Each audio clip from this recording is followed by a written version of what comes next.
عن عبد الرحمن بن أبي زناد عن أبيه قال ما رأيت أحدا أعلم بالسنة من القاسم بن محمد. القاسم bin Muhammad Ibnu Abi Backer റളിയല്ലാഹു അൻഹും, അബൂബക്കർ റളിയല്ലാഹു അൻഹുവിന്റെ പേരക്കുട്ടിയാണ്. അദ്ദേഹത്തെക്കാൾ സുന്നത്തിനെ കുറിച്ച് ഇൽമുള്ള ഒരാളെ ഞാൻ കണ്ടിട്ടില്ല. സുന്നത്തിനെ കുറിച്ചുള്ള ഇൽമ് എന്ന് പറഞ്ഞാൽ സുന്നത്തിന്റെ അടിസ്ഥാനത്തിലുള്ള അഖീദയും ശരിയായ അഖീദ, അതാണ് സുന്നത്തിന്റെ അടിത്തറ. എന്താണ് റസൂലുള്ളാഹി സ്വല്ലല്ലാഹു അലൈഹി വസല്ലം പഠിപ്പിച്ച വിശ്വാസം, അതുപോലെ തന്നെ സുന്നത്തിന്റെ അടിസ്ഥാനത്തിലുള്ള ഇബാദത്തുകൾ. ഈ കാര്യത്തിൽ ഖാസിം ബിൻ മുഹമ്മദിനേക്കാൾ ഇൽമുള്ള ഒരാളെ എനിക്കറിയില്ല.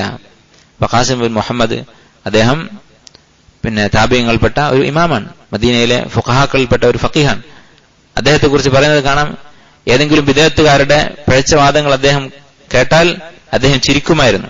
അദ്ദേഹം അബൂബക്കർ റളിയല്ലാഹുവിന്റെ വീട്ടിൽ വളർന്നിട്ടുള്ള ആളാണ്. അദ്ദേഹത്തിന്റെ ചരിത്രത്തിൽ കാണാം വലിയ വഖാറുള്ള ഗാംഭീര്യമുള്ള ആളായിരുന്നു. അനാവശ്യമായി ചിരിക്കുകയോ പരിധി വിട്ട് സംസാരിക്കുകയോ ചെയ്യുന്ന ആളല്ല. പക്ഷെ ഏതെങ്കിലും ബിദ്അത്തുകാരുടെ സംശയങ്ങളെ കുറിച്ച് കേട്ടാൽ അദ്ദേഹം ചിരിക്കുമായിരുന്നു. ചെറിയ കുട്ടികൾ ചിരിക്കുന്നത് പോലെ ചിരിക്കും. അത്രയും സുന്നത്തിൽ അദ്ദേഹത്തിന് ഇൽമുണ്ടായിരുന്നു. ആ ബിദ്അത്തിന്റെ വാദങ്ങൾ പൊള്ളയാണെന്ന് അദ്ദേഹത്തിന് കേൾക്കുമ്പോഴേ തിരിച്ചറിയുമായിരുന്നു. അങ്ങനെയുള്ള ഒരു വലിയ ഇമാമായിരുന്നു അദ്ദേഹം. എന്നിട്ട് അബ്ദുറഹ്മാൻ അബി സിനാദ് റഹിമഹുല്ലാഹ് അദ്ദേഹത്തിന്റെ ഉപ്പ പറഞ്ഞതായി പറയുകയാണ്, ഖാസിം ബിൻ മുഹമ്മദിനേക്കാൾ സുന്നത്തറിയുന്ന ഒരാളെയും എനിക്കറിയില്ല. വകാന അർറജുലു ലാ യുഅദ്ദു റജുലൻ ഹത്താ യഅരിഫ സുന്ന. ഞങ്ങളുടെ കാലത്ത് ഒരു പുരുഷനെ പുരുഷനായി എണ്ണാറില്ല, ഒരാണായിട്ട് കണക്കാക്കാറില്ല. ഹത്താ യഅരിഫ സുന്ന, സുന്നത്ത് മനസ്സിലാക്കാത്തിടത്തോളം കാലം. ശരിയായ വിശ്വാസം അറിയില്ല, അഖീദ അറിയില്ല. അതുപോലെ റസൂലുള്ളാഹി സ്വല്ലല്ലാഹു അലൈഹി വസല്ലം പഠിപ്പിച്ച നമസ്കാരം, റസൂലുള്ളാഹി സ്വല്ലല്ലാഹു അലൈഹി വസല്ലം പഠിപ്പിച്ച നോമ്പ്, ശരിയായ അമലുകൾ ഇതറിയില്ല. അങ്ങനെയുള്ള ഒരാളെ ഒരാണായിട്ട് ഞങ്ങൾ കാണാറില്ല എന്നാണ് അദ്ദേഹം പറയുന്നത്. ഇത് വളരെ ചിന്തിക്കേണ്ട ഒരു വിഷയമാണ്.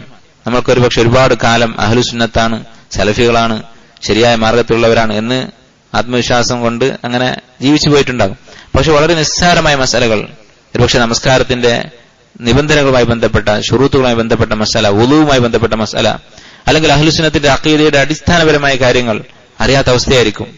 അങ്ങനെ ഉണ്ടെങ്കിൽ ലാ യുഅദ്ദു റജുലൻ, ആ മനുഷ്യനെ ഒരാണായിട്ട് കാണുന്നതിൽ അർത്ഥമില്ല എന്നാണ് പറയുന്നത്. സ്വാഭാവികമായും നമ്മൾ അങ്ങനെ തന്നെയാണ് കാണാറുള്ളത് മറ്റു വിഷയങ്ങൾ, ഭൗതികമായ വിഷയങ്ങളിൽ. ആലോചിച്ച് നോക്കും, ഒരാൾക്ക് ഇപ്പോൾ ഇംഗ്ലീഷ് എഴുതാനും വായിക്കാൻ അറിയില്ല എന്ന് വിചാരിക്കാം, എന്തായിരിക്കും അവസ്ഥ? അല്ലെങ്കിൽ മലയാളം അയാൾക്ക് വായിക്കാൻ അറിയില്ല. അതിനേക്കാളൊക്കെ എത്രയോ പ്രധാനപ്പെട്ടതല്ലേ നമ്മുടെ വിശ്വാസം എന്ന് പറയുന്നത്. അപ്പൊ ഇത് പഠിക്കാൻ കിട്ടുന്ന അവസരങ്ങൾ നമ്മൾ ഉപയോഗപ്പെടുത്തണം. അതുപോലെ തന്നെ ശരിയായ അമല്, സുന്നത്തിന്റെ അടിസ്ഥാനത്തിലുള്ള അമല് പഠിക്കാൻ നമ്മൾ പരിശ്രമിക്കണം. ചില ആളുകൾ പഠിക്കുകയില്ല എന്ന് മാത്രമല്ല, പഠിക്കുന്നവരുടെ ശത്രുവായിരിക്കും. സുന്നത്ത് അമൽ ചെയ്യുന്ന ഒരാളുടെ ശത്രുവായിരിക്കും. എന്തെങ്കിലും അവന് പരിചയമില്ലാത്തൊരു കാര്യം ഒരാൾ ചെയ്യുന്നത് കണ്ടാൽ, സുന്നത്തിന്റെ അടിസ്ഥാനത്തിൽ ചെയ്യുന്നത് കണ്ടാൽ അത് ചോദ്യം ചെയ്യും, അവിടെ കുഴപ്പമുണ്ടാക്കാൻ പോകും. എന്നിട്ട് ചോദിച്ചാൽ പറയും നമ്മളാരും കേട്ടിട്ടില്ല. ശരി, നമ്മൾ കേട്ടിട്ടില്ല എന്നുള്ളത് ഒരു തെളിവാണോ?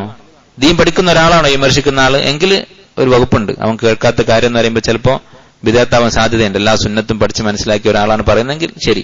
അവനെന്താണ് ജോലി? അവൻ 24 മണിക്കൂർ ദുനിയാവിന്റെ പിന്നാലെയാണ്. അത് കഴിഞ്ഞിട്ട് ജമാഅത്തിന് മാത്രമാണ് പള്ളിയിലേക്ക് വരുന്നത്. അപ്പോഴാണ് ഇമാമിന്റെ അടുത്ത് എന്തെങ്കിലും ഇവന് പരിചയമില്ലാത്തൊരു കാര്യം കാണുന്നത്. അത് അവൻ ചോദ്യം ചെയ്യുക. എന്തുമാത്രം വലിയ ദുരന്തമാണത്.